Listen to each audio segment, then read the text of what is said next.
Good morning, everyone. This is the webinar on how will climate and land use change affect Europe's near future wildfire risk. We are waiting a couple of minutes for the participants to join, and we will welcome you shortly and guide you through our webinar.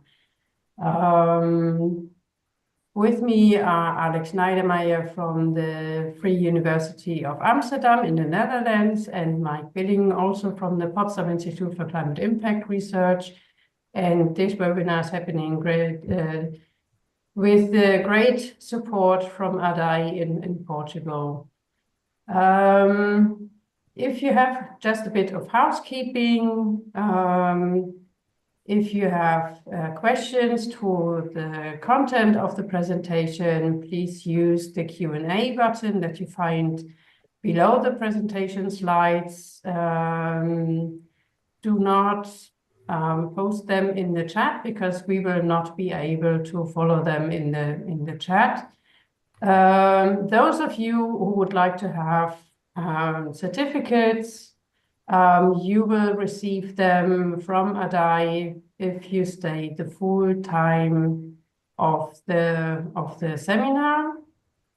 And my name is Kirsten Tonike. I'm a global fire modeler and vegetation and biodiversity expert at the Potsdam Institute for Climate Impact Research, and we will introduce you to the topic in a few minutes, just waiting everyone to join.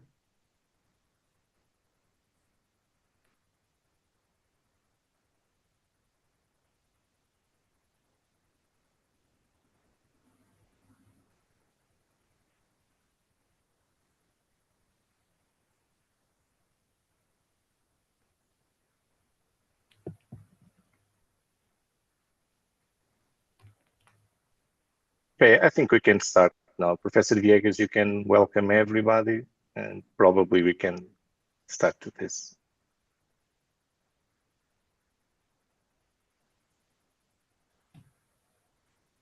Hello, good morning. My name is Domingos Viegas.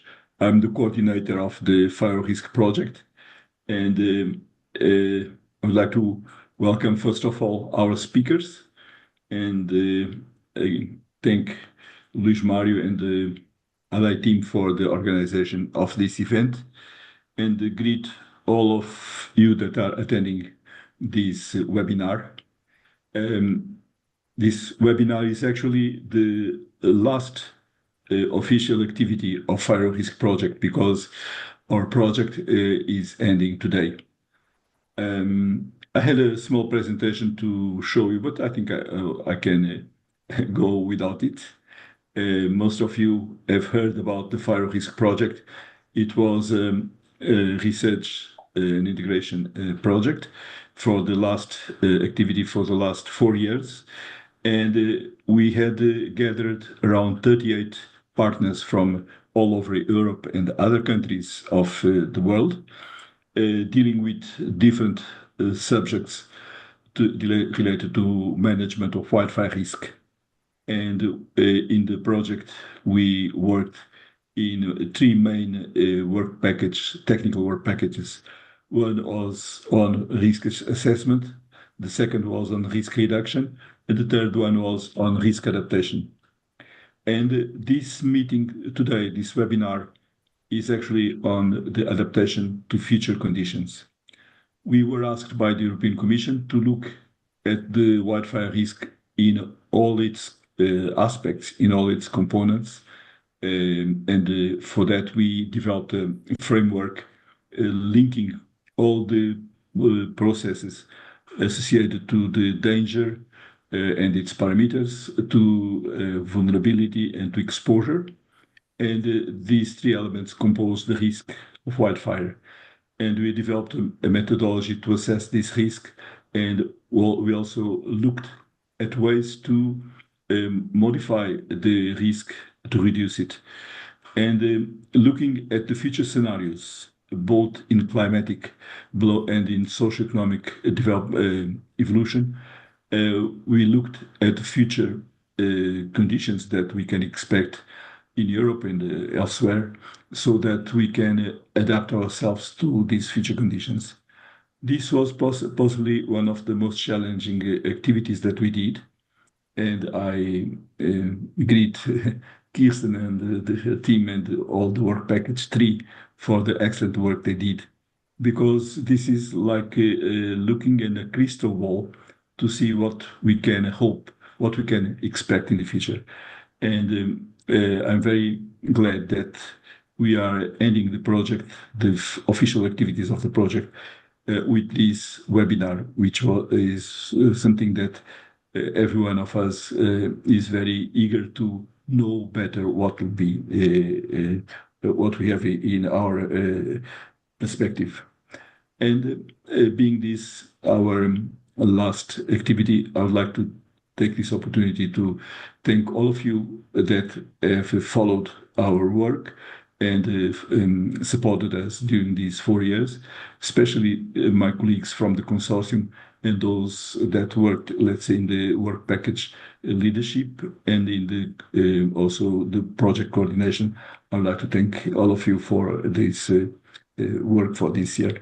And with these words, I leave the floor to Kirsten and other speakers. Thank you very much and welcome. Morning.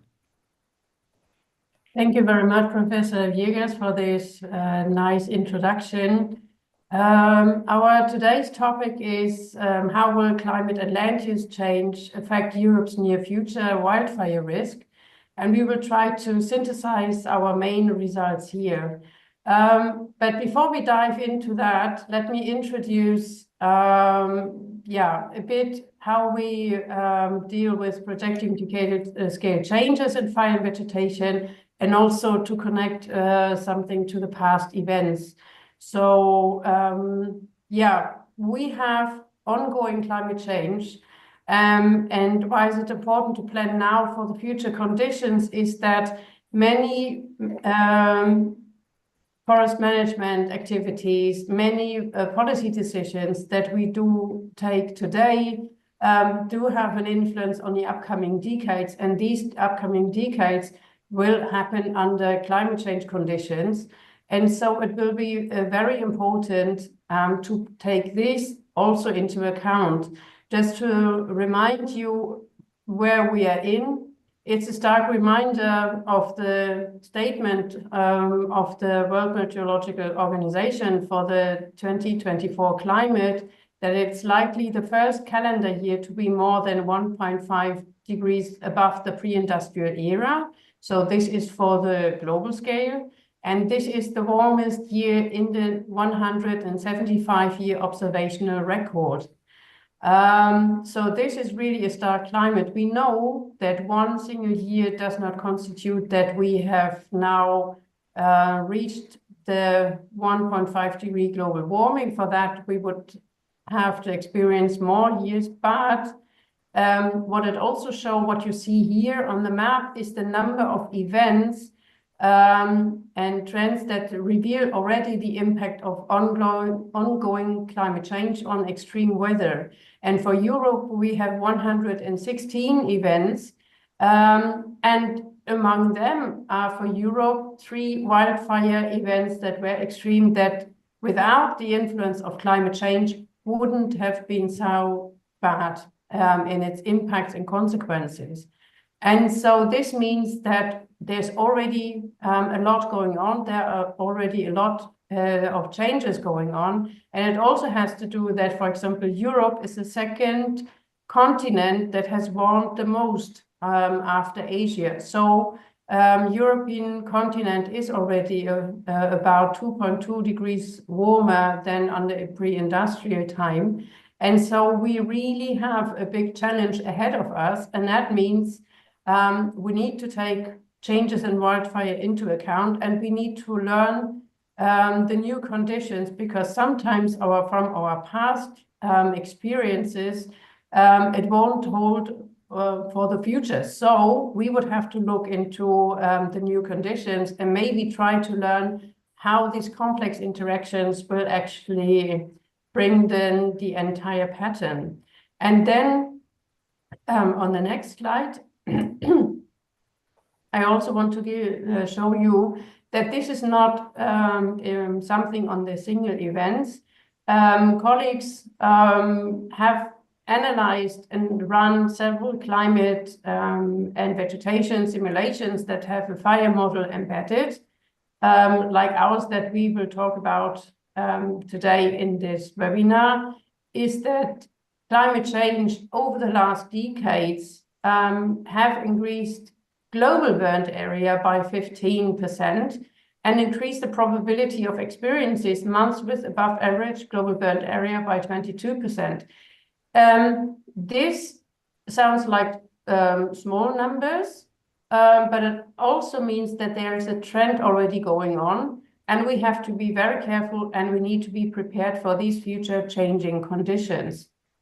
Also, what is important to keep in mind, despite all the dramatic changes that are happening on the political arena right now, is to be reminded that every dollar spent on climate resilience saves $13 in damages and cleanup costs. So the more we prepare ourselves now, set the right scene, also in terms of policies, the better we are prepared and the better we are able to mitigate and also to adapt to the future conditions.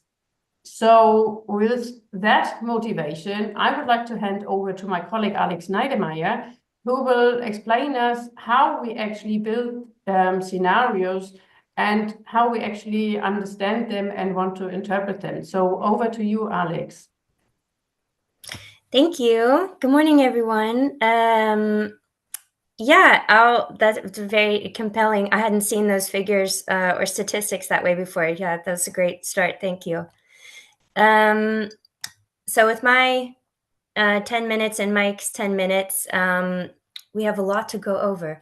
So first of all, I want to share with you or have you consider how land use plus climate that Kirsten was just talking about catalyze a lot of these fire dynamics, and then look at how we can assess our current options for living with and managing wildfire, and then see how we can actually develop them into storylines to imagine future landscapes. It's a creative part that I enjoy of this kind of work.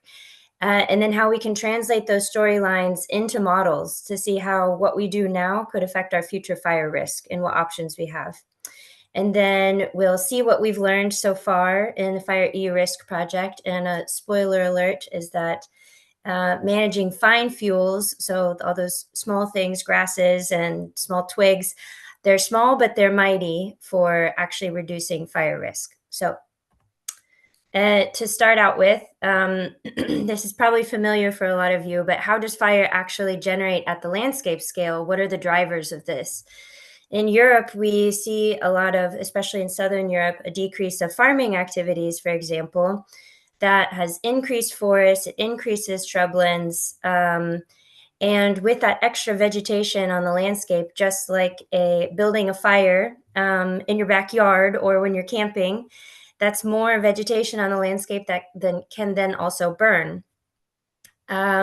So this decreasing management, land management across Europe is changing the vegetation patterns. And in combination with climate change, we have a lot more dangerous areas where fires can get started. So what do we already do in Europe to manage fuels? And there's already been a lot done historically. There are a lot of people that do manage for wildfires. So we know about things like silvopastoralism, with like this nice gentleman in the top picture out in the forest with his sheep, eating all of the small fine fuels. We can also go in with machinery and pull out vegetation that could be dangerous for a fire. And we can also use prescribed burning, which can be a traditional practice, like this gentleman down in the corner, either burning to create more feed or better grass for his animals, or for whatever reason it might be. People have a lot of different reasons to use prescribed burn. So that's helpful. We know we have ways that we can manage wildfires or the fuels that can contribute to wildfires. things like herbivory that we talked about, mechanical removal, or prescribed burn. And so the first activity that I worked on in this project was to map where are suitable places actually for those sorts of activities to be done. We know a lot of places they're already happening, but if we want to make a policy recommendation to create incentives to increase these activities to reduce fire risk, do we have some good options already that we can suggest? So in these maps, you're seeing for each of these, the areas that are in yellow and lighter colored, we found those to be more suitable for these different management strategies. And in the darker areas, there was less suitability. So there's a paper published about this in 2021 where you can see all the different factors that we put together to generate these suitability maps. But for today, I skip forward. Okay, so now we know there are options for managing on the landscape. We know that there are certain land use types that maybe are dangerous or more dangerous for fire risk. And we can have a map like this where we know here are the settlements, here are the grasslands, here are the croplands, the forests. And so what if we start to change this map? What if we start to change different land use types or different land use intensities? What effect will the management now have on the future of wildfire? Well, I would love if we had a time machine because, as my colleagues know, I like science fiction, so that would be great for me. But unfortunately, science has not gotten there yet. So instead, we have to be a little bit more, have a little bit more imagination. So the way that one way to do these is to create storylines, and a very common storyline or set of storylines that has been developed is called the shared socioeconomic pathways.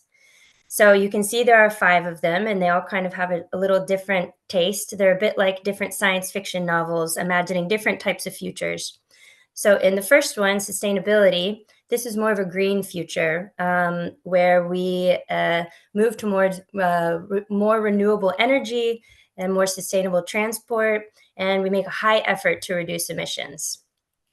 The other storyline that we use as kind of a counter scenario is regional rivalry. And in this one, we're using more fossil fuels. Each country is sort of taking care of their own things and not looking at more of a global picture of how to be sustainable. So this one is probably creating more dangerous future climate scenarios and probably more fire risk. So we're imagining here.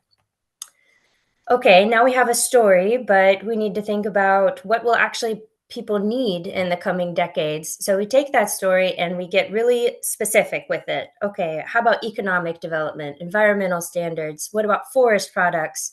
And with each of these storylines, we can sort of anticipate, well, if that's the story, then we need economic development will probably increase.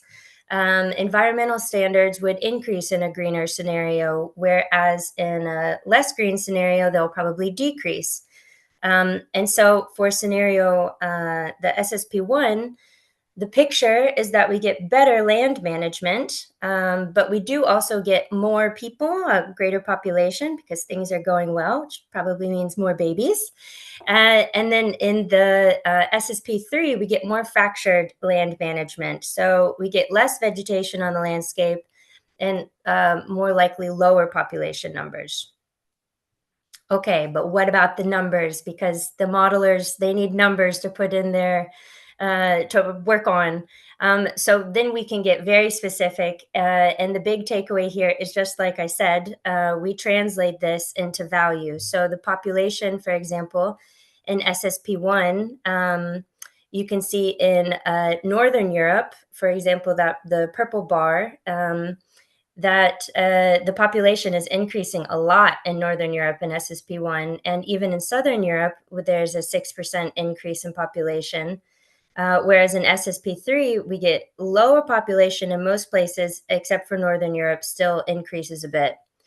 We also see differences in the forest products. In SSP1, we get a lot more forest products that we need. And in SSP3, that's a bit lower. Okay, now we have all these numbers. How can we play this out to tell us what the land use might look like in 2050? So that's when we use a nice land use model. In this case, it's called Clumondo. And I like to explain it using a board game because I think it's a bit similar. Essentially, much like with a board game, we have different resources, for example, timber, sheep, whatever it might be. We have a game board, which is Europe in this case. We have rules about which things can change to different land use types. We have a certain number of demands that we need to meet in order to progress and develop forward. And so we put this all into a nice model, and we basically crunch all of those numbers. We play the game, and then we see what the board looks like at the end. Who are the winners? Who are the losers? What do we have left? And so this is basically modeling in a nutshell. So we did this, so these are a couple of the results that we see. So for SSP1, this is in the year 2050. This is the greener road, as you'll remember. So in the upper left-hand map, you can see the population. And we see, for example, it seems very small, but in Sardinia, off of Italy, for example, we see that there is a greater population there. So this is good to know where there may be more cities. We also see in the middle that there's some forest intensification in Northern Europe in SSP1, while in SSP3, it's more in Southern and Southeastern Europe that we get a lot more forest intensification. We can also see that shrublands on the right-hand maps, that there's big differences between the two SSPs of where we might get more shrubland areas. So great, we have a map, but then we've taken our time machine through modeling, but what does this actually mean for fire risk? And thank goodness there's these nice vegetation models that now I'm gonna switch over and let Mike tell you about. Yes, thank you, Alex. It's okay, And okay. Good morning to everyone. So I stop share. There we go. Right.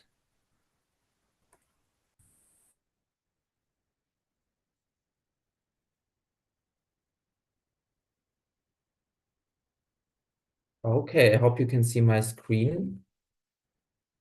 Okay, yes, so yeah, Alex already told you a bit about the land use scenario. So this is now the time machine that we are looking at. And so actually, well, this is a vegetation and fire model that we are running on a supercomputer hosted at the Potsdam Institute for Climate Impact Research.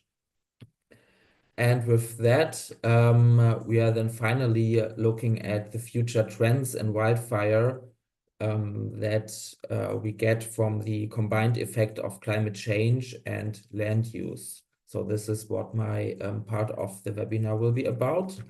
And then we can also think about different adaptation measures, what we could do to anticipate those future trends. So at first, I want to give you some background about the vegetation model. This vegetation model is called LPJML, and this is a so-called dynamic global vegetation model that is basically dividing the world into grid cells, and in each of those grid cells, it is simulating different processes that are happening on land. And those models usually work on a daily time step and have different modules, for instance, for plant photosynthesis, or they also calculate the water flows that you have in those landscapes. And nowadays, they actually are able to simulate the full carbon and nitrogen cycle. And as one important part of this landscape, we also have fire included. So we are able to couple fire models to this vegetation models. Those vegetation models are quite heavy machinery. I looked it up last week, and the current version has over 100,000 lines of code. So this is nothing that you can simply run on your smartphone, for instance. And they do integrate a lot of processes. that we have out there, but they should be not seen as precise predictions of the future, because they still have uncertainties and caveats. So the results that we get out of these models be seen as general trends of vegetation and fire of the future. So the fire model that we're using is called Spitfire. And this is also a process-based model that is basically taking the input from the simulated vegetation. And then in the first step, we calculate the ignitions based on lightning and humans. Then there's an internal fire danger index that tells you the probability of this ignition to actually become a spreading fire. Then we calculate the fire spread of this spreading fire with the Rothermel equation. And then this fire model also feeds back to the vegetation. So it burns the fuel and also increases the mortality of the vegetation. Okay, so having this combined model set up, we then drive this model with the land use scenarios that Alex just presented. And then we also need a projection of the future climate, and therefore we use different climate scenarios that are in line with the two storylines that Alex just focused on. And then finally, we run all this machinery and then look at changes in potential burnt area for the future. So this is the major outcome of this exercise. So I will now give you a short intro to the data input, so the different climate scenarios and the potential fire weather that we might head into. And therefore, we basically downloaded different data from climate scenarios, and colleagues from the Senckenberg Institute in Frankfurt, here mostly Jessica Hetzer, calculated the Canadian fire weather index for the future for those different storylines. And there we see quite remarkable increase if we have higher emissions in the future. So this is showing general trends. So we would expect more severe fire weather with higher carbon emissions. And most interestingly, she also looked into the changes of seasonality here. And there it turned out that we definitely have to be prepared for longer fire seasons, and also extreme fires or extreme fire weather might become more frequent, and extremes are coming more extreme. Yes, so those results have been published in a nice study, which I can highly recommend to read. Okay, so let's see how this is translating into the maps. Here you see the changes in fire weather for the sustainable scenario on the top. So there we have a slight increase in the change of the Canadian fire weather index, whereas as we move to a stronger warming scenario, we then see broadly more severe fire weather, especially here in mountainous areas in Central Europe. And this map here is basically summarizing the land use change in the model that we use then as input, and tells you how much land is then converted to burnable land in this model framework. And for the sustainable scenario, we see two quite interesting regions here where we have an increasing share of natural land. So agricultural land is converted to forests and grassland. And for the low emission scenario, we see a rather mixed picture. Okay, so this is basically the model input that we use for this framework. And now I want to give you some insights of the changes in vegetation that we would expect depending on changes in climate and land use. And here you see roughly the change in tree cover on the left-hand side. There we see quite remarkable increase in tree cover in northern Europe, so indicated by those blue colors, which is mostly due to shifting tree lines under higher warming. And for the grass cover, we then see a decrease in grass cover in those regions where tree cover is increasing. And for the regions where we see increasing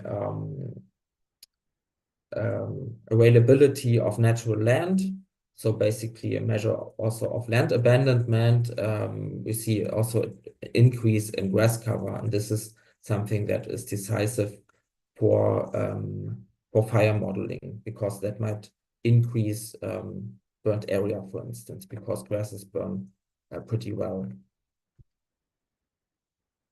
Okay, so there we have looked now into the data input for short, and then I told you more about the changes in vegetation. And now finally, I want to show you the results of this modeling pipeline. So we now look at the projected changes in burnt area in the future. So and therefore, we now compare here the relative change of burnt area from the beginning of the century to the end of the century. And before I will show you those results, I just want to highlight that those models currently lack good representation of things like human fire suppression or fire prevention. So the results that you see must be seen as if human interference with fires is low. So you should see it basically as a potential burnt area of the future if humans are not substantially investing into fire suppression or fire prevention. So and therefore you see the changes in burnt area here on the left-hand side for the sustainable scenario. Red colors indicate an increase in burnt area, and blue colors a decrease. And there we see a rather mixed picture with the two regions popping up here, where we have an increase in available burnable land, so also an increase in grass cover. And there we conclude finally that land abandonment could accelerate the burnt area if we do not address this in the future.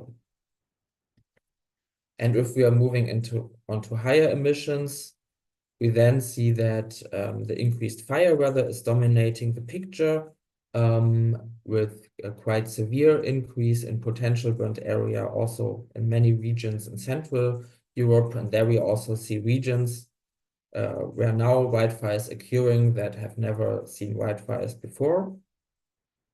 So the central message is here that we should be definitely prepared in Central and Northern Europe for more fires, especially if we go for a high emission scenario in the future. And also we see more fires in Southern Europe under SSP3. So now the final question is, how could we anticipate those changes in the future?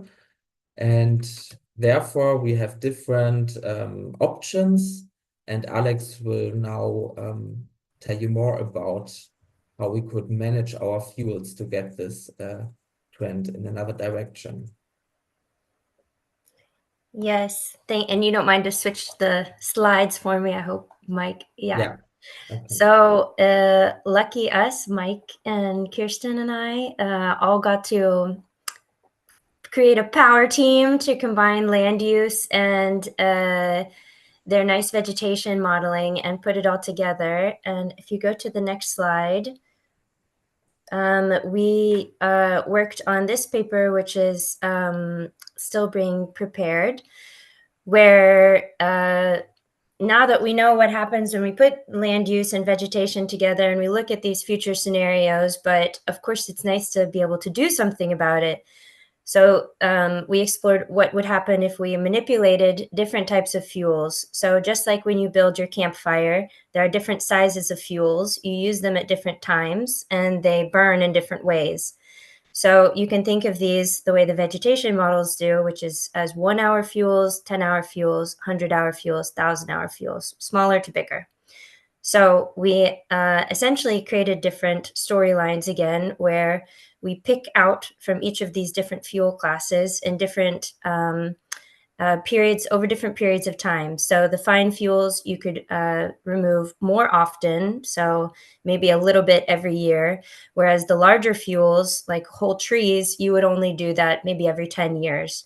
So we created these different scenarios looking at these different fuel management strategies.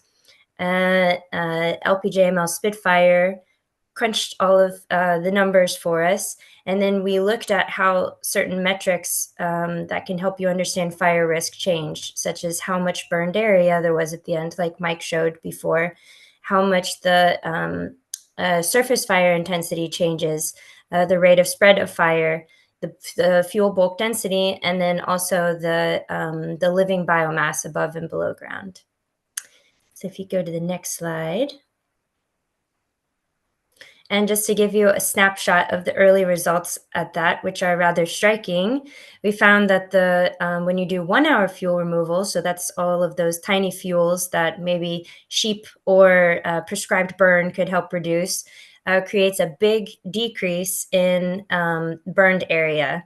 So in that upper left-hand map with the little leaf, all that blue area there is places where the amount of burned area decreased. And you can see there's concentrated impact in Southern Europe.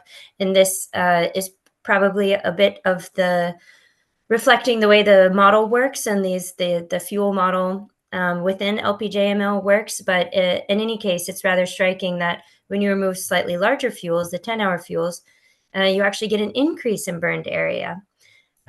So when you see the bar graph on the right-hand side, you can see that in our first scenario with 1 hour fuel removal under both the Greener Road and the Regional Rivalry Road, we get a big decrease in burned area. So this is helpful in thinking about how we use our resources and our strategies to try to manage future fire risk. We may be better off targeting those 1 hour fuels to get the sort of the most bang for our buck. So yeah, that's all I'll say about that. And then the next slide, just to try to summarize some of the big takeaways, and then I'll hand it over to George. And sorry, we crept in on your time. But land use and climate change are driving these new fire dynamics in Europe.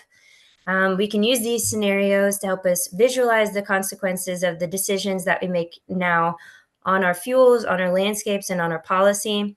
And we can translate those stories into numbers. And then we can use these models like Clumondo and LPJML Spitfire and use that to help us make informed decisions so that we can balance safety. We didn't really talk about biodiversity or ecosystems today, but of course we don't want to pull out all the trees or all of the fuels because they have lots of other good uses. And it would be very expensive anyway. So we can try to balance all of these different things by exploring these scenarios. But it does look like managing fine fuels is our best bet, regardless of whether we go more of a green road like an SSP1 or an SSP3, there will still be wildfire. So we'll still have to think about fuel management.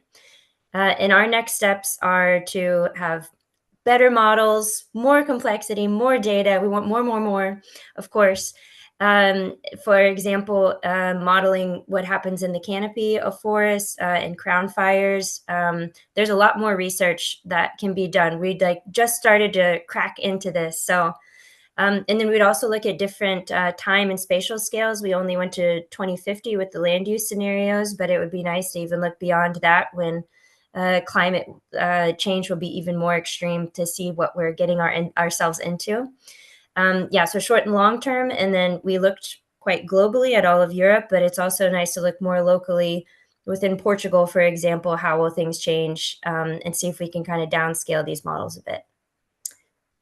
So I will stop there, and then hopefully George is online, and we're not sure if he wants to present his slides himself or if we should flip through for you. Okay. If you give me a minute, let me give an announcement I forgot to give at the beginning. Okay. Those of you that have questions to ask to the speakers, you can use the question and answers box. There are already some questions there, but if you want to raise your comments or questions to the speakers, please do that, and we'll comment them at the end of the presentations. Thank you. Josh. Okay. Good morning, everybody. So, Alex, do I have to use to share my screen, or do you have my slides in the presentation online so I can continue? Maybe Mike will be so kind as to go through your slides, flip through your slides for you. Okay, Yeah, okay.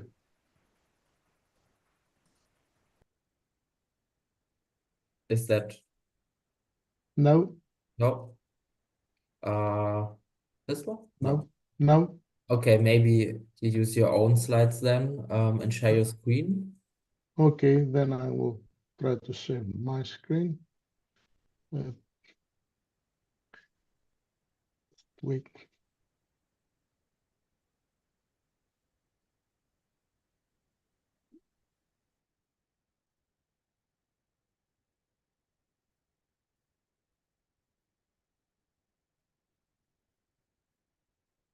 So do you see my screen? Looks good. Okay. So let's start. So good morning, everyone.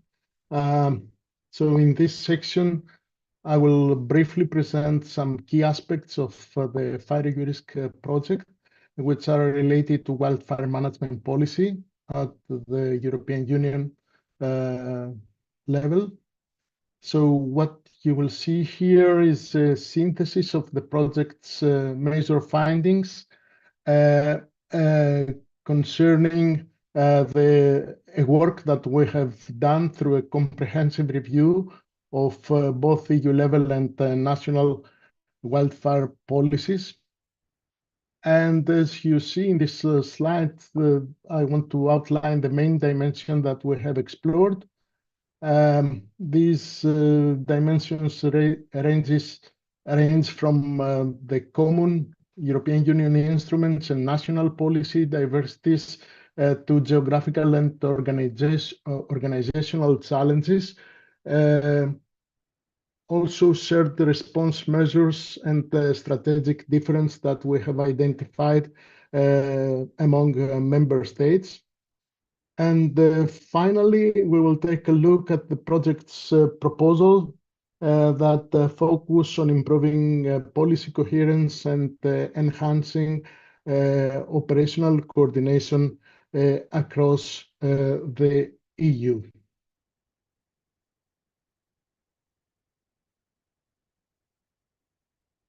So, yeah. So this slide here introduces the Fire Risk policy review, which was one of the core components of the project that focused to analyze wildfire management policies across the European Union. And this review followed the structured methodology that we use. It began with the detailed examination of the legal and policy documents, both at the EU level and also national frameworks of the participating countries. And next, we distributed comprehensive questionnaires to partners of the Fire Risk Consortium across the different European countries participating in the consortium of Fire Risk. And this allowed us to collect empirical data drawn from a broad range of operational and policy contexts. And we analyzed the responses using quantitative and qualitative methods to ensure a balanced understanding of the findings based on the feedback from these questionnaires. Well, our main goal was to understand better the diversity of wildfire management approaches across the different countries and to identify key areas where we can have some convergence or improvement to the current existing policies and practices. And in the end, this review provided us with a broad and comparative overview of the different practices and policy frameworks across the countries that we have used as a sample for this survey, and it offered to us a solid foundation for basing our future work in the project. So we have identified, sorry, a bit, sorry. Okay. So one of the key findings of this review was that we found a considerable diversity and complexity in how wildfire prevention is regulated across the different member states. This variation reflects the uniqueness of each country, ecological conditions, the socioeconomic priorities, but also the cultural context related to wildfire management. For example, there are countries with a higher inherent risk of wildfires, such as Portugal, Spain, and Greece, which tend to adopt more detailed and extensive regulations. These regulations often include restrictions on outdoor burning and vegetation management practices. George, I'm sorry to interrupt you, but we are losing your connection, your sound. You are. Oh, can you please check if your microphone is well attached or? And the microphone is. Yeah, we can't really understand what you are saying right now. Okay. Can you? No. Can you hear me? No. No, it's getting worse. Maybe there's a connection problem. It was okay at the beginning, but now. Yeah. Yeah, maybe it is due to the connection. I don't know what I can do. Are you using headphones, microphones, something like that? Yeah, actually, I use headphones, but I don't believe the problem is from the headphones. Well, it's really hard to understand what you are saying right now. Yeah. Can you move near the Yeah. the Wi-Fi? I don't know if there's anything you can do on your side. Or Kirsten, I don't know if you are able to keep on his dialogue, his explanation. I'm not sure. Not sure. George, could you try and connect via other computer, and meanwhile maybe we could start addressing some of the questions and give you a couple of minutes. Okay. Thank you. Thank we you, are Mario. listening to you right now. You can listen to me. Yeah, now it's good. Wait. So just to find where I want. Only yeah, go ahead. Now it seems that the connection is okay. Can Go ahead. Can you hear me? Okay. Yeah. So the analysis that we have done allowed us to group the EU countries into 5 regional clusters based on their wildfire management approaches. And these clusters are related to Southern Europe, countries, Eastern Europe, Central Europe, Northwest or Atlantic zone, and the Northern Europe. And this classification helped us to understand better the geographical dimension of policy diversity and the specific needs and strategies within each of the region. So the review also highlighted several important geographical and organizational issues linked to the diversity of wildfire management policies in the EU. One of the clearest distinction lies between northern and southern member states. Countries like Portugal, Spain, and Greece experience more frequent and intense wildfires, and as a result, they tend, in terms of policy, to adopt more detailed and prescriptive prevention regulations, while in contrast, the northern countries often focus on long-term forest management as their primary strategy. Meanwhile, the southern countries tend to rely more heavily on fire service-based intervention to manage active fires. So there is a difference between northern and southern countries. Northern are more related, are more focused into forest management, while southern countries more to fire suppression and fire management. So the review also revealed significant variation in how wildfire management is organized. So some countries operate through centralized national systems, while others delegate responsibilities to regional or even to local authorities.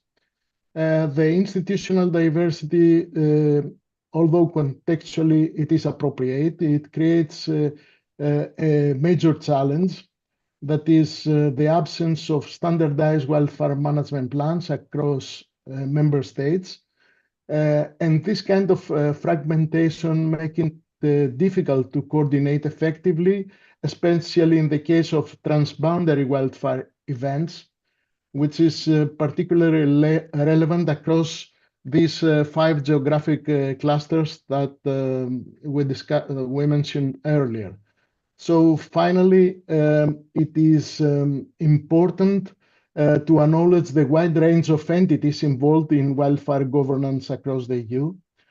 From national agencies to regional bodies, the institutional landscape is quite complex, and this diversity must be considered when designing a more integrated and holistic wildfire management policy, as we planned in Fire Risk.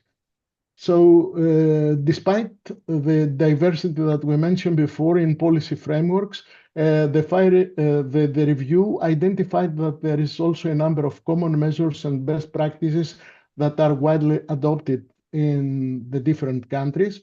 And when it comes to prevention, many countries implement similar strategies, such as clearing underbrush, creating fire breaks, and regulating high-risk activities like agricultural burning. Early detection is another area of convergence between the different countries. Most member states rely on integrated monitoring systems. These systems combine remote sensing technology, ground-based surveillance, and also public reporting mechanism, with social media playing a role nowadays also.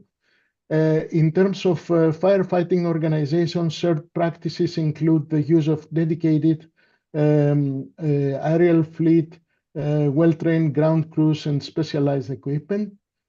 Post-fire recovery efforts also follow similar lines, often focusing on ecosystem restoration and erosion control in order to reduce long-term impacts.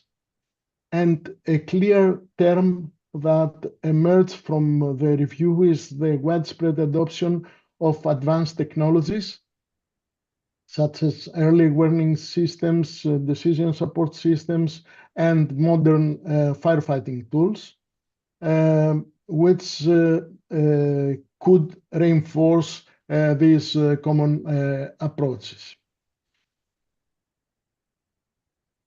Oops. Okay. Yeah, let's move here. So building on this review and the findings of this review, in Fire Risk, we have developed a set of concrete recommendations to help address the key gaps and improve the overall effectiveness of wildfire management policies at the EU level. And these proposals are designed to support a more resilient, coherent, and coordinated approach to wildfire risk mitigation across all the countries of the European Union. And as part of this effort, we have worked closely with the coordination and support action project Firelog, which is a platform that connects multiple ongoing wildfire research initiatives across European Union. And this collaboration helped ensure that fire risk outcomes and recommendations are both evidence-based and well-aligned with the broader European research landscape.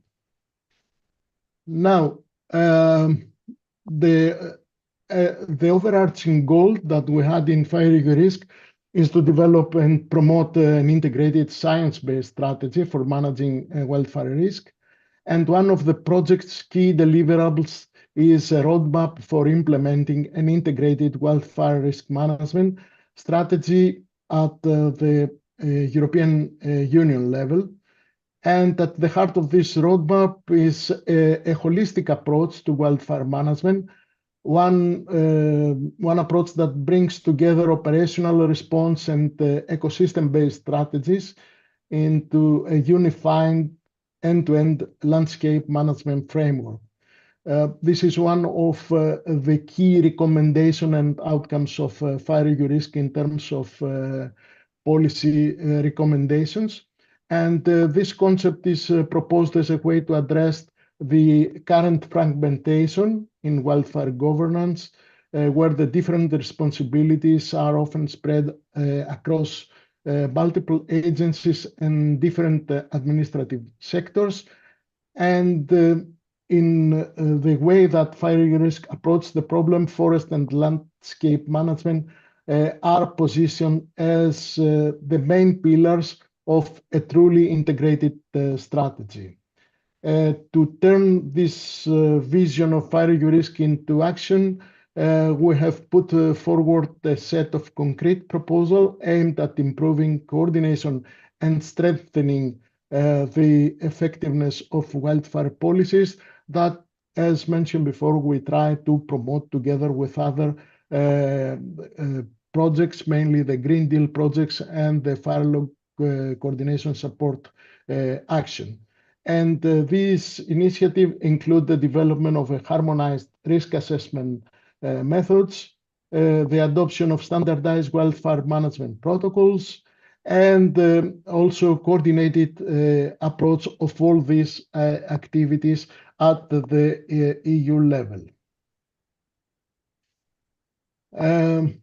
One of the central policy recommendations to emerge from the fire risk project is the proposal for a European Wildfire Management Directive. The main objective of this directive would be to harmonize wildfire management policies across EU member states and also to promote a more coherent and coordinated response to wildfire risk at the European level. The foundation of this directive could build on the peer review assessment framework for wildfires that has been developed by DG ECO recently, and which is currently under revision. And this peer review assessment framework could serve as a useful reference point for this European directive. The directive could rest on several key pillars: the development and adoption of standardized wildfire risk management frameworks so that the wildfire hazard can be evaluated consistently and comparably across the different regions. Also, the introduction of operational coordination protocols for managing transboundary wildfire events, which is an area that it is already addressed at the operational level by the Emergency Response Coordination Center of the European Commission, but which is not yet under a shared regulatory framework. And also the directive could mandate targeted investment in science and technology in order to help the member states to strengthen their wildfire prevention, prediction, and response capacities. Concerning the integrated wildfire risk governance, this is especially important given the current fragmentation of responsibilities mentioned before among different institutions and levels of governance. And in order to address this at the EU level, the Fire Risk proposed the creation of a unified transversal European agency dedicated to coordinating wildfire risk management in a more holistic, integrated, and strategic way. This proposal aligns fully with the principle of integrated wildfire risk management, which, according to the context and the concept that the Fire Risk provided, calls for a holistic systems-based approach that includes all relevant dimensions and stakeholders. And under this framework, the roles and the responsibilities would be clearly defined, and strong monitoring systems would be put in place to ensure coherence, accountability, and long-term effectiveness of such wildfire management policies. Another aspect. George, we are losing you again. Okay. Is this okay now? No, no. Okay, let's. Okay, I almost finishing, but I'm trying to. Yeah, we can't really understand what you are saying. You're probably just finishing. Yeah. So do you mind if Kirsten takes over and we start addressing some of the questions? I don't know if Professor Viegas wants to finish what you were saying. No, I think that the presentation that George gave. No, George, we can't really understand you right now. George, the presentation that George is giving is, of course, in the scope of.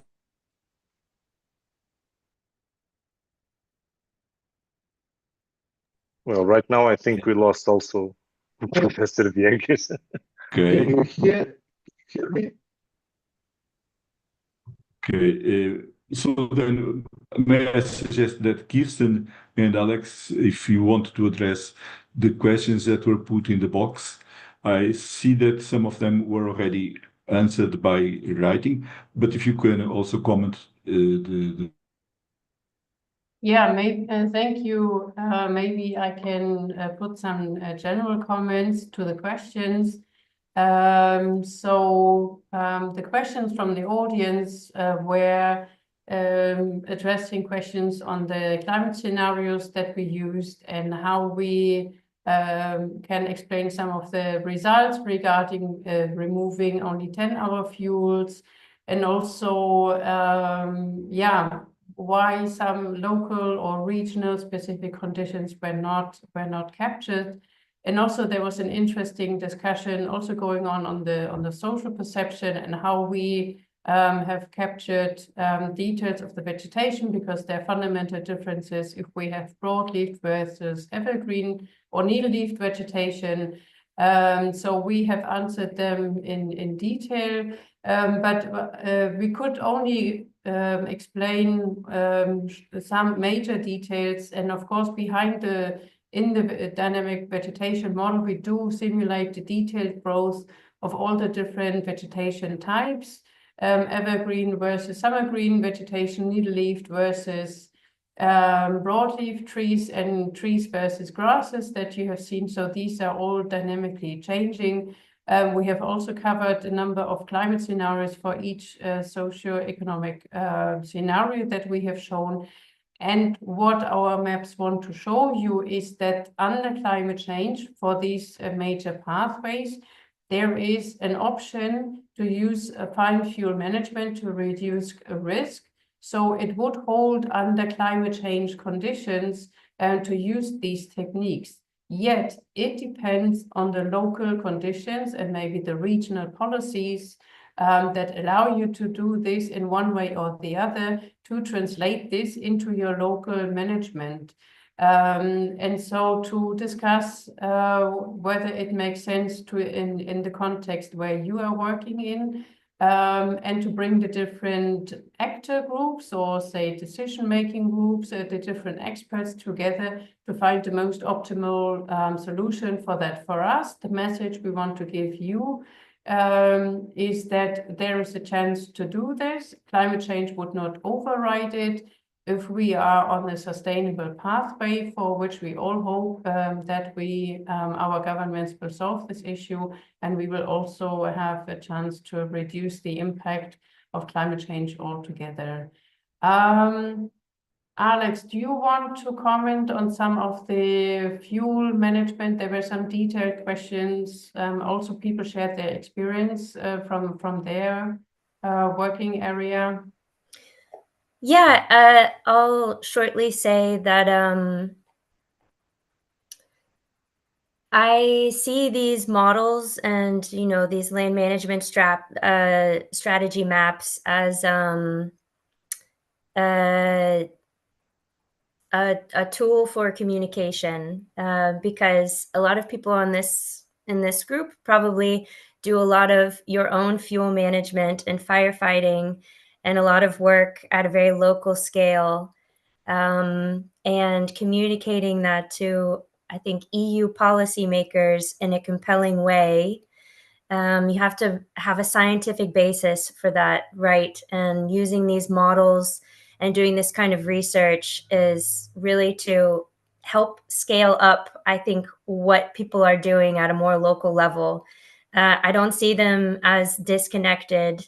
And I think in our last webinar, someone expressed some frustration that we're already doing this, we're already doing so much, especially in Portugal. There's so much fire awareness and so much work being done to manage fire that it can sound from these presentations like we're 10 steps behind what people are already doing. And I think that's true. I think probably those people are ahead, and the models have to catch up to try to express what you're doing in a larger way so that it can be packaged and given to policymakers or be made into a larger strategy. So I think also for like these land management strategy maps, they're not meant to say that just because there's low suitability for grazing in Portugal, it doesn't mean that you can't have sheep in your backyard, of course. The point is that a policymaker could look at it and say, wow, there's really high suitability for this land management strategy here, and there's a lot of fire there. Is there not already a lot of grazing there? Okay, well, maybe we should look at creating some incentives to increase grazing in that area.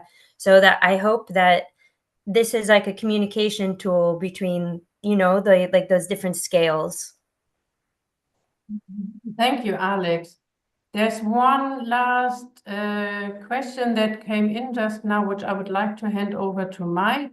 And a person is asking if we could comment on how we validated our models. Mike, can you quickly give an overview?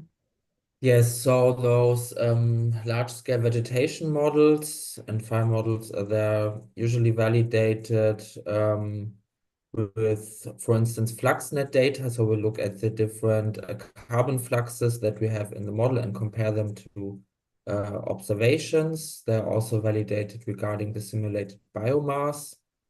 And regarding fire, we validate them with also satellite observations from GFET, for instance. So those are the most common ways how to validate those models.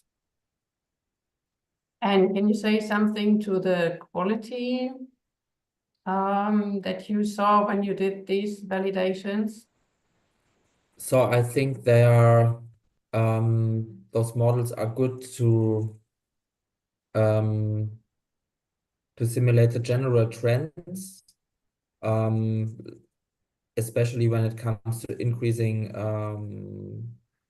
fire weather, but I think so. If you look, for instance, at the satellite data in Europe, you actually see a declining trend of burnt area over the past years, and this is mostly due to effective fire suppression measures that have been done, and this is what the models are currently not well presenting. So yeah, I think maybe that helps. Yeah, thank you.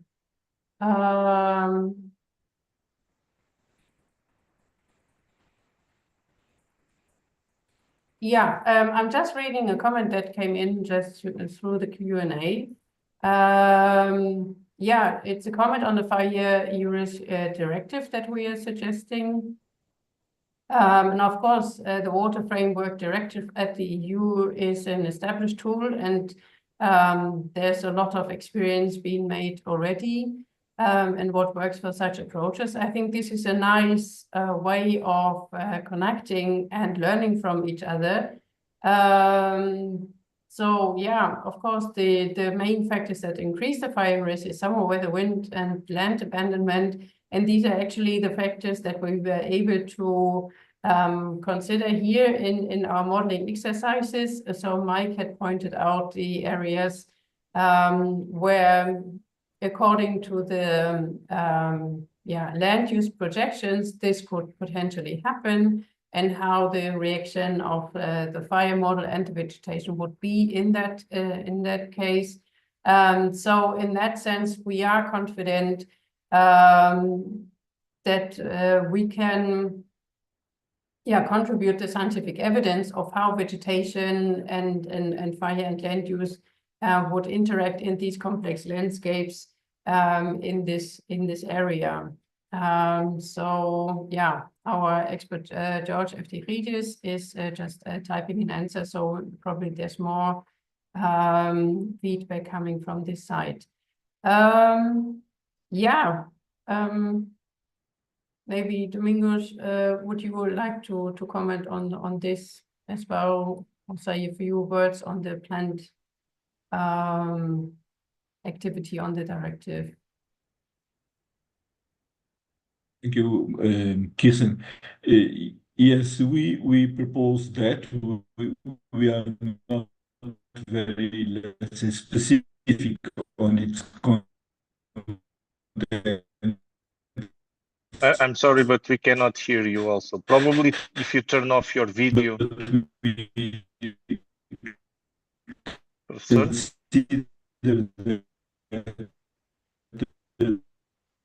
directive would be a stronger political tool and dialogue.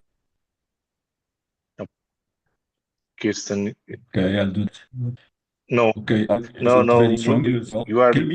We cannot hear you very well. Okay. Oh, now in that we can, case, yeah. I suggest that you leave Mario.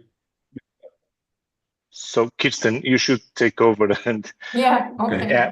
Actually, this webinar should finish. Unfortunately, my connection is weak. Yeah. So we still have 15 minutes if you want to address any other question, or it's up to you whenever you want to finish the webinar. I think it was a very fruitful webinar. So if we have time for probably a quick question or something, but all of them were already addressed by writing. So Kirsten, you take the floor. It's up to you. Okay. Okay. Thank you. Yeah, no, I think for such a planned directive, I think it is important to have this. Also, to have an exchange of experience, and also to align respective policies and trainings in the different EU member states, and also to have a platform on exchanging experiences. And have coordination that work really well and have been established, so that also planning ahead and taking in the policy strategies, the factor of changing wildfire risk into account is really essential and very important. And and so this is the direction where the policy experts in the Fire Risk project are actually heading to and work on that. Yeah, so yeah, what are the next steps for Fire EU Risk? Yeah, as Professor Viegas said, officially it is ending today. There will be some activities. There will be a conference in May in Brussels, where all the fire related projects that we're funding in the last funding round will present their main results. So this will be an interesting activity. There will be also a lot of lots of presenters. So it's not only just a conference format, but there are presenters. So there will be a lot of open spaces for discussing the results further, and also have exchanges in the project experiences collected, and see how this can be translated into the technical side of firefighting, policy making, and also fire prevention education, and all these different aspects. So this is probably an interesting place to go. And other than that, of course, the results of Fire EU Risk are publicly available. So in the chat, I had posted the web address, for example, directing to the training material, but you are welcome to explore the website, which will be maintained for some time more, to see the outcome, the results. So a lot of the deliverables, say specific project reports, are publicly available. I had posted, for example, in a chat, the one linking the information on how the statistical downscaling of the climate scenario was done, these scenarios that we used to drive our models, so the results that you have seen here today. You can find more details also on the vegetation and fire modeling that we have done, also more details on the land use scenarios. So if you want to study more on those details, we have the reports available.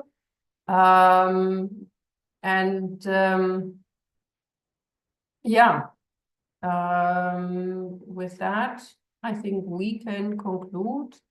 And thank everyone for attending the webinar, for joining, for posting their questions to us. This is already very rich feedback, which helps us to learn also a lot on how you see our results. And we hope that with this outcome, you can derive some details that has some relevance, some importance for your work, for your daily life. And maybe there's some possibility to maintain the communication in the future. Over to you, Luis Mario.